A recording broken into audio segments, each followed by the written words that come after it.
birthday. Tahun ini diserang secara pribadi sama salah satu vendor birthday Moana kemarin. Padahal aku nggak tahu apa-apa. Udah aku doain baik-baik malah diblok. Nasib janda selalu salah. Nggak tahu bagaimana Bu, yang paling PR? Nggak ada ya semuanya ya?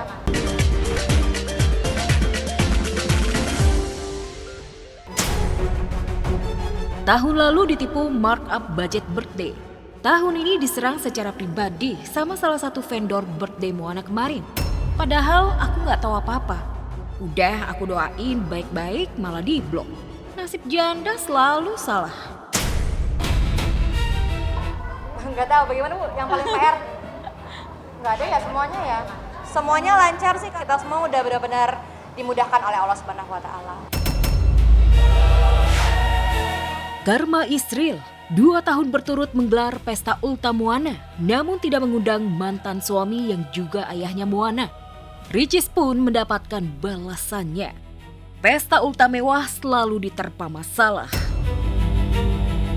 Ayah Moana kemarin kita sempat mau undang, tapi ternyata setelah itu ada satu dan lain hal yang membuat akhirnya kita hold dulu. Kalau nggak salah, bapaknya mau bikin acara sendiri untuk Moana.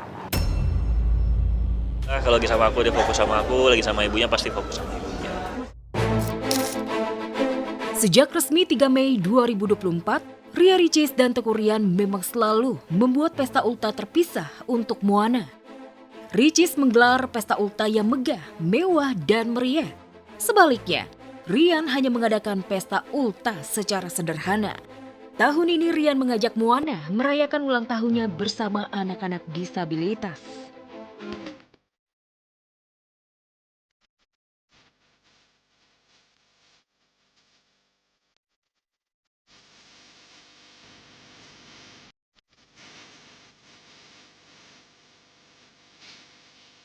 Alhamdulillah, ya semoga Allah terus memberikan rezeki untuk kita yang berkah, yang halal, dan pastinya untuk keluarga semuanya. Kan kasih senang anak itu pasti baik banget kan. Ya, karena tahun ke tahun kemarin juga itu setelah kita kemudian bapaknya bikin acara seperti itu. Ria Ricis, si ratu YouTuber, selalu senang membuat pesta mewah untuk Moana. Sedangkan sang mantan suami lebih senang perayaan sederhana namun syarat makna. Gaya sederhana Rian itu justru mendatangkan nyinyiran dan cibiran dari warganet. Apalah, mereka kan berhak untuk menyampaikan, berhak untuk komen, itu kan urusan mereka sama Tuhan ya. Kalau saya nggak pernah menjadi perlombaannya dalam hidup ya, bisa makan besok aja alhamdulillah, itu aja sih. Insya Allah baik-baik aja. Kalau dari saya insya Allah baik-baik dan nggak mau gimana-gimana lah, apalagi soal anak ya. Nggak apa-apa banget, justru kita sebagai orang tua senang banget karena alhamdulillah mudah-mudahan Moana nggak kekurangan kasih sayang dari orang tuanya dan itu membuat kita saling tolong-menolong satu sama lain untuk mengurus anak dengan pola asuh yang berbeda. Buat anak kita harus kompak, apalagi kan Moana udah makin lama makin gede, dia udah makin ngerti, jadi sembari dikasih pemahaman bahwa ini ayahnya akan bikin acara, ibunya bikin acara, jadi dia udah mulai paham dan dia happy kok dengan itu. Malah dia seneng katanya acaranya ada 2, aku mau ini, aku mau ini, mau ini, semuanya ada. Gitu.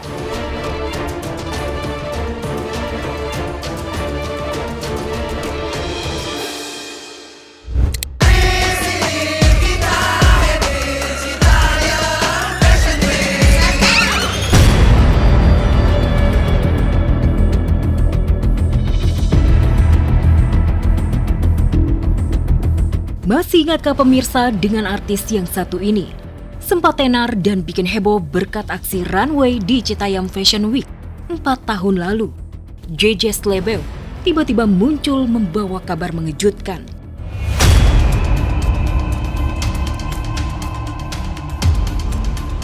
Mengaku mengalami kejadian tak biasa. Sudah seminggu ini kena guna-guna alias santet. Sekujur badannya seketika ruam-ruam merah setiap habis bangun tidur. Sumpah, tapi ini enggak. Tapi ini merah banget. Ini buktinya. Dilihatin kan? Tiba-tiba kayak gini sendiri demi Allah. Coba. Tapi Sakit nggak nggak kalau- sakit, pegang pencet aja. Hilang. Banyak ya, baru kira di depan doang. Tadi di sini aku juga sering nunggu. Bang, di belakang ini tuh. Tak ayal pengakuan model dadakan Citayam Fashion Week itu membuat geger. Ada apa sebenarnya dengan JJ? Jika benar ia kena serangan ilmu hitam, lantas siapa pelakunya?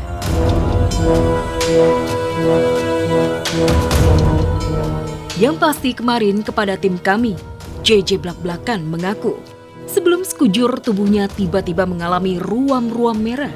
Tepat di langit-langit kamar tidurnya terjadi ledakan yang dicurigai kiriman dari seorang pria yang cintanya ia tolak. Sempet sebelumnya nih di kamarku nih memang sempet bunyi gedebak-gedebuk gitu. Terus berpas-pasan memang aku sempat ada masalah sama orang daripada kayak panjang masalahnya dan lain-lain, jadi aku lebih baik stop sampai di sini aja gitu. Apa mungkin karena orang tersebut gak bisa aku bales perasaannya dan lain-lain? Apakah dialah orangnya? Gitu.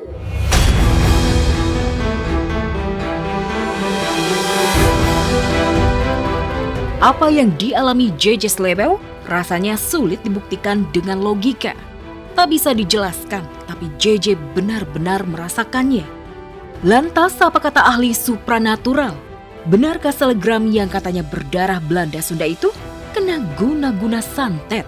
Orang terkena santet, misalkan sudah beberapa hari nih dengan ciri seperti itu, pasti akan merasakan hal-hal yang artinya melebihi dari sakitnya tersebut. Ini kan tidak ada rasa sakit. Kalau untuk pandangan saya, kalau bahasa orang kampung nih, dia suka tuh jadi bahasanya. Karena berbarengan dengan weton ataupun hari lahir yang mana makhluk-makhluk astral tak kasat mata itu akhirnya mendekati kepada si JJ tersebut.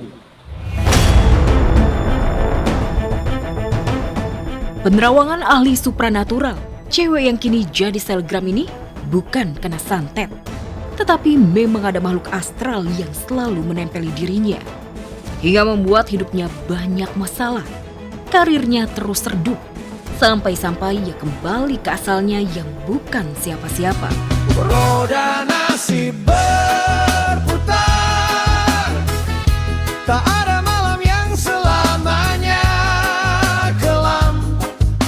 Tragis, JJ yang dulu jadi idola di kawasan Sudirman, di tempat yang sama, malah terlihat bantu-bantu jualan kopi keliling. Sekarang gue sibuk gak ngapa-ngapain, tapi yang penting gue happy dan insya Allah duit gue aman terus. Amin. Wih, mantap. Karena roda nasib berputar. Oke pemirsa, pastikan ya selalu update Celeb All News dari Senin sampai dengan Jumat jam 12:30 siang waktu Indonesia Barat hanya di MNC TV, rumahnya Celeb. Seperti biasa, opening pakai pantun, closing juga dong pakai pantun, dicakepin yang di rumah ya. Pagi cerah, memetik melati, cakep, harumnya semerbak sepanjang hari. Berita boleh berganti-ganti, yang hot dan viral selalu kami hadirkan setiap hari. Oke deh, saatnya saya Robby Purba